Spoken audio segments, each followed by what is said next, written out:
बुरहान, आज एक बहुत बड़ा दुखद हादसा हुआ छात्रों में, जिसमें 8 लोगों की मौत हुई और 3 जख्मी हुए। और किश्तवाड़ हॉस्पिटल आज फिर से विवादों में आया। और आज जो है वो मेडिकल सुपरिटेंडेंट ने जो है वो एक तो एयर सर्विसेज भी रिफ्यूज़ की एडमिनिस्ट्रेशन को, और फिर जो NGOs हैं उनको भी जो है वो अपना काम करने से रोका। ये वो NGOs है जिन्होंने रेस्क्यू ऑपरेशंस में भी मदद करती हैं, खाना प्रोवाइड करने में भी, ब्लड भी देती है, सब कुछ देती है। तो क्या आप बताएंगे? आपको भी थ्रेट मिली थी पिछले दिनों मेडिकल सुपरिटेंडेंट से। देखिए, ये बहुत एक बदकिस्मती की बात है कि दुख के टाइम ऐसी हरकतें करना, ये बहुत एक गलत बात है कि मेडिकल जो सुपरिटेंडेंट है, आज तक किसी भी NGO को एक्सीडेंट के टाइम, इमरजेंसी के टाइम रोक नहीं लगाई गई कि आपको हॉस्पिटल के अंदर इजाज़त नहीं है। मगर आज मैंने पहली बार ये सुना, क्योंकि मैं हॉस्पिटल नहीं आया, मैं लास्ट पे हॉस्पिटल में आया। बहुत सारी NGOs के जो चेयरमैन हैं उन्होंने मुझे कॉल की कि उन्होंने यही कहा कि जो मेडिकल सुपरिटेंडेंट है उन्होंने हमें अंदर आने के लिए मना किया और हमें अंदर आने नहीं दिया, तो हम क्या करेंगे।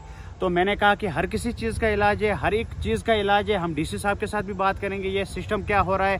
जब ब्लड देने की बारी होती है तब NGO वाले उनको स्वागत करके अंदर ले जाते हैं। कोविड में आपने खुद देखा होगा, जब लोग अपने घरों में होते थे, कोई बाहर नहीं निकलता था, तब NGOs बाहर होती थी, हॉस्पिटल जाती थी, कोरोना के टाइम पेशेंट्स को ले जाती थी। यहाँ तक कि जो इनके ड्राइवर वो खुद नहीं निकल पाते थे, मगर जो NGOs वो पेशेंट को एक हॉस्पिटल से दूसरे हॉस्पिटल रेफर करती थी। खाने के टाइम, हर एक टाइम NGOs अवेलेबल है। मगर जब एक्सीडेंट का टाइम आया तो तब क्या, जो NGOs है उनको साइडलाइन कर दो, कोई भी NGO अंदर नहीं होगी। वहाँ पे रेस्क्यू किया NGOs ने, वहाँ से पेशेंट जो अपनी गाड़ियों में लाए। जी बिल्कुल, वहाँ से लाया गया, उनको हॉस्पिटल लाया गया, मगर हॉस्पिटल के अंदर नहीं लिया गया NGOs को। ये बहुत एक बदकिस्मती की बात है कि आज हम ऐसे ऐसे रूल किश्तवाड़ में देख रहे हैं कि एक लेडीज आती है जिसकी हम इज्जत करते हैं। हमारा इस्लाम कहता है कि जो लेडीज है उसकी इज्जत किया करो, मगर हम हर एक लेडीज की इज्जत करते हैं। मगर आज हम ये देख रहे हैं कि एक लेडीज हमें अंदर आने नहीं दे रही, और इमरजेंसी के टाइम NGOs को बोल रही है कि आप अंदर मत आओ। ये बहुत एक बदकिस्मती की बात है, और DC साहब को कहीं सोचना चाहिए, इस मसले पर सोचना चाहिए कि जो ये सिस्टम हो रहा है ये क्या हो रहा है। अगर इनको बैन ही लगा देनी है, फिर ये NGOs के खाने पर भी बैन लगा दे, ये NGOs के ब्लड पर भी बैन लगा दे। जितना भी ब्लड इस वक्त ब्लड बैंक में है वो सब NGOs देती है। प्रधानमंत्री ने पिछली बार भी कहा था कि NGOs को जो है वो साथ ले, खासतौर पर हेल्थ सेक्टर में। तो क्या बोलेंगे आप, ये जो प्राइम मिनिस्टर की डायरेक्शंस की और जो ऑर्डर एक तरह से होता है, जो प्राइम मिनिस्टर बोलता है, उसकी वायलेशंस हो रही है? जी बिल्कुल, ये असल में जो मैडम है यहाँ की, उन्होंने ये पढ़ाई नहीं होगा तो तभी वो ऐसी हरकतें कर रही है। और जो ये वायलेशन कर रही है, PM जो नरेंद्र मोदी है उनकी बात की ये वायलेशन कर रहे हैं। तो अब DC साहब को इस जो ये मुद्दा है इस पर कड़ी नज़र रखनी चाहिए। जो NGOs का सिस्टम है इनको क्यों नहीं अंदर होने दिया जा रहा है। अगर आप खुद बोले कि हर एक टाइम NGOs अलाउड है, मगर जब एक्सीडेंट हुआ इस वक्त NGOs क्यों अलाउड नहीं। और बहुत मायूस इस वक्त NGOs हुई है, बहुत, जितनी भी NGOs किश्तवाड़ में काम करती है सब मायूसी से अपने अपने घर में चले गए हैं। अक्सर उनका यही कहना हुआ कि एक्सीडेंट हो जाए, या अक्सर जो NGOs है उन्होंने यही कहा कि हम जब भी एक्सीडेंट होता होगा या ब्लड की ज़रूरत होगी या कोई भी आफत अगर आती है तो हम अब साइड हट जाएंगे, हम इस मसले में घुसेंगे ही नहीं, क्योंकि हमारे लिए एक बेइज्जती है ये कि हमें अंदर नहीं दिया जा रहा है जाने। तो ये एक बहुत बदकिस्मती की बात है, और DC साहब को भी कहीं सोचना चाहिए कि ये कौन कौन से रूल निकल रहे हैं। अब मैं अपनी आसिफ भाई, मैं आपको बात बताता हूँ। लगभग 1-1.5 महीने पहले मेरे घर का ही कोई मेंबर बीमार था, तो मैंने उसको हॉस्पिटल लिया, तो वहाँ ग्लूकोज तक अवेलेबल नहीं था। डॉक्टर साहब ने ग्लूकोज लिख कर दिया और मैं बाहर गया, मैंने शॉप से ग्लूकोज लाया, क्योंकि अंदर इनके पास ग्लूकोज अवेलेबल नहीं था। आपने DC साहब का वीडियो भी देखा होगा, उन्होंने भी वहाँ पाया था, वहाँ पर जो है वो मेडिसिन नहीं है, मशीनरी इतनी है, फिर भी जो है वो टेस्ट बाहर हुए। तो क्या बोलेंगे? आसिफ भाई, ये एक बिजनेस चल रहा है। आप जाइए, जितने भी एम्प्लॉय हैं हॉस्पिटल में वो सब उनकी क्लिनिक्स बाहर हैं। क्यों क्लिनिक उनके बाहर हैं? क्योंकि ये तो सिस्टम पूरा सब कुछ साथ में चलना चाहिए। अंदर का खर्चा बचना चाहिए, तो बाहर का खर्चा ज़्यादा आना चाहिए पेशेंट को। अगर डॉक्टर अंदर 50 की दवाई देता है, तो जब वो बाहर अपने ये क्लिनिक पर देखता है तो वो वहाँ 3-3, 3.5 हज़ार की दवाइयाँ देते हैं। हमारे पास सब रिकॉर्ड है भाई, हम सिर्फ चुप बैठे हैं, हम देख रहे हैं कि हम औरत की इज्जत करते हैं। मैं आपको पहले ये बात बताता हूँ, जो मैंने कहा कि हमारा फैमिली मेंबर एक बीमार हो गया, ग्लूकोज तक अवेलेबल नहीं था। फिर जब मैंने बाहर से ग्लूकोज की बोतल लाई, तो फिर मैंने उस ग्लूकोज की बोतल पर वीडियो एक बनाई। मैंने कहा कि देखे आप कि जो किश्तवाड़ में रहते हैं उनको बाहर जाना पड़ता है ग्लूकोज लाने के लिए, जो गरीब होगा तो उनका हाल क्या होगा। तो फिर अगले दिन मेरा एक महलेदारी मेडिकल में है, वो ना सुप्रिटेंडेंट के साथ होता है, तो वो फिर आते हैं, वो मुझे ये कहते हैं कि मैडम ने धमकी दी है कि अगर दोबारा वीडियो बनाई तो मैं एफआईआर लगाऊंगा। आप मुझे ये बोले कि जो सच बोलेगा उसको क्या एफआईआर की धमकी दी जाएगी, और अगर सच बोलने पर एफआईआर लगेंगे तो करोड़ों एफआईआर लगेगी, तो कोई इन एफआईआर से नहीं डरता है। जब मैं मैडम के पास गया तो मैडम ये कहती है कि आपने वीडियो क्यों बनाई। मैंने कहा ये हमारा हक बनता है और इसको रोकने से कोई नहीं। अगर इतना ही अगर आपको जलन हो रही है तो आप अपने जो हॉस्पिटल है उसकी हालत ठीक करो।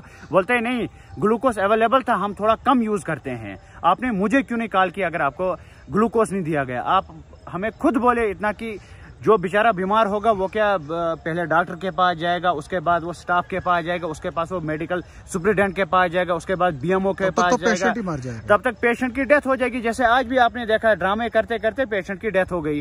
तो वैसे इन्होंने मुझे तब भी धमकी देने की कोशिश की। तो आपको खुद पता है कि जिसके साथ अल्लाह ताला वो इन धमकियों से नहीं डरता है, और लेडीज की धमकी से डरेगा कौन।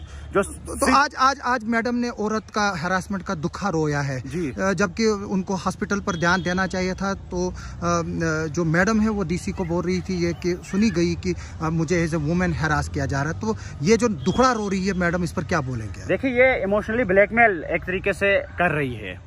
जब कुछ भी अब पता है इनको कि हर एक रास्ता बंद हो गया, तो अब ये इमोशनली डीसी साहब के पास जाती है। डीसी साहब अब ये हुआ वो हुआ, तो आपको खुद पता है कि डीसी साहब यंग है, और जिस तरीके से कार्रवाई कर रहे हैं और जिस तरीके से आज वहां थे, मैं सल्यूट करता हूं। और फर्स्ट मैंने डीसी देखा, ऐसा डीसी हॉस्पिटल का स्टाफ खड़ा है, डीसी कंबल दे रहा है। खुद आप बोले कि डीसी साहब ने खुद कंबल उठाया, अपने हाथ से उठाया और पेशेंट के ऊपर रख दिया। ये बड़ी बदकिस्मती की बात है। एक आईएएस ऑफिसर एक वो ना पेशेंट को कंबल डाल रहा है, मगर जो स्टाफ वो तमाशा देख रहा है। मैडम जो वो दुख सुना रही थी सर को, डीसी साहब को, वो अगर अपने स्टाफ को वो दुख सुनाती, मुझे लगता है कि यह हालत नहीं होती हमारे हॉस्पिटल की, यह धांधली नहीं मची होती हमारे हॉस्पिटल। बुरहान, पिछले दिनों एक हंगेरियन को रेस्क्यू किया गया था, बड़े एफर्ट्स किए हमारी पुलिस आर्मी ने, काफी सराहनीय बात है। लेकिन जब उसको हॉस्पिटल में एडमिट किया गया, वो नहाता वहां पर, लेकिन वहां बाथरूम गंदे थे, उसको यहाँ तक कि उल्टी भी आई। जो हमारे अंदर बाथरूम देखे, उसके बाद वहां नहाने का कोई इंतजाम नहीं था, जो एक फॉरनर था। इसको लेकर क्या बोलेंगे जो हॉस्पिटल में फैसिलिटीज है? आसिफ भाई देखिए, मैडम बार बार वो ना रोती है लोगों के सामने, बाकी जो डीसी साहब थे उनके सामने, जो उन्होंने आज वो अर्ज की डीसी साहब को कि मुझे वो ना हैरेसमेंट किया जा रहा है, तो उससे अच्छा अगर वो उन जो वो वॉशरूम से उन पर नजर देती। आप अगर खुद भी जाएंगे एक बार दौरे पे, आप जाइए, इतना बुरा हाल होता है, ब्लड बिल्कुल नीचे पूरा लगा होता है, कोई सिस्टम ही नहीं है वहां। अगर फिर हम आवाज उठाने की कोशिश करते हैं तो हमें धमकियां दी जाती है। अभी तक बहुत सारी ऐसी धमकियां आई कि हम एफआईआर लगाएंगे। मैं डीसी साहब से भी यही गुजारिश करता हूं कि डीसी साहब आप हमें इतना बोलिए कि अगर कोई आवाज उठाएगा, अगर कोई सच के साथ होगा, क्या उसको एफआईआर की धमकी दी जाएगी। और बाहर से एक आया फॉरेनर, हमारे किश्तवाड़ में आया, हमारे किश्तवाड़ की जो हॉस्पिटल की बेइज्जती हो गई। यही हमारा जो हॉस्पिटल है पूरे किश्तवाड़ की बेइज्जती हो गई इस वक्त, क्योंकि जो हमारा किश्तवाड़ ये बहुत खूबसूरत है, मगर हॉस्पिटल की वजह से आज किश्तवाड़ वाले लोगों का सर नीचे है। एक बाहर वाले वरना जो फॉरेनर एक आया हुआ था, उसको रेस्क्यू किया गया था, आर्मी ने किया था, पुलिस ने किया था, और एडमिनिस्ट्रेशन बिल्कुल उसके साथ साथ थी, उसका भी हम शुक्रगुजार हैं।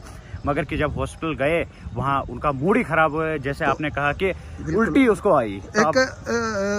कुछ एम्प्लॉइज जब हम देख रहे हैं वहाँ पर पिछले 20-20, 25-25 सालों से उनकी ट्रांसफर नहीं हो रही, तो आप डीसी साहब से क्या उम्मीद रखते हैं? हम डीसी साहब से यही उम्मीद रखते हैं कि डीसी साहब यंग है और हमें उम्मीद है डीसी साहब पर, और जिस तरीके से वो एक्शन कर रहे हैं, इंशाल्लाह हम डीसी साहब के पास, जो किश्तवाड़ की यूथ है वो इंशाल्लाह डीसी साहब के पास जाएगी। जरूर हम डीसी साहब के पास जाएंगे, और जिस तरीके से वो कार्रवाई कर रहे हैं, और जो मैं 3-4 दिन से देख रहा हूँ कि डीसी साहब जिस तरीके से यहाँ होते हैं, वो लगते ही नहीं है वो बाहर के हैं। हमें यही लगता है कि वो किश्तवाड़ के हैं और एक गरीब खानदान में से, तभी वो गरीबों का दर्द इस वक्त देख रहे हैं। और जो यहाँ वो ना धांधली एक मची हुई है, जैसे आपने कहा कि 20-20, 25-25 साल से एम्प्लॉय अंदर बैठे हुए हैं। आखिर मसला क्या है? ये कौन सी सपोर्ट उनके पीछे की उनकी ट्रांसफर ही नहीं होती है। हर एक की ट्रांसफर होती है, यहाँ 3-3, 4-4 महीने के बाद ट्रांसफर होती है, मगर हॉस्पिटल के एम्प्लॉय ऐसे हैं कि उनकी ट्रांसफर ही नहीं होती है। लगभग 20-20, 25-25 साल उनकी ट्रांसफर ही नहीं होती। अब इंशाल्लाह हमें उम्मीद है पूरी डीसी साहब से।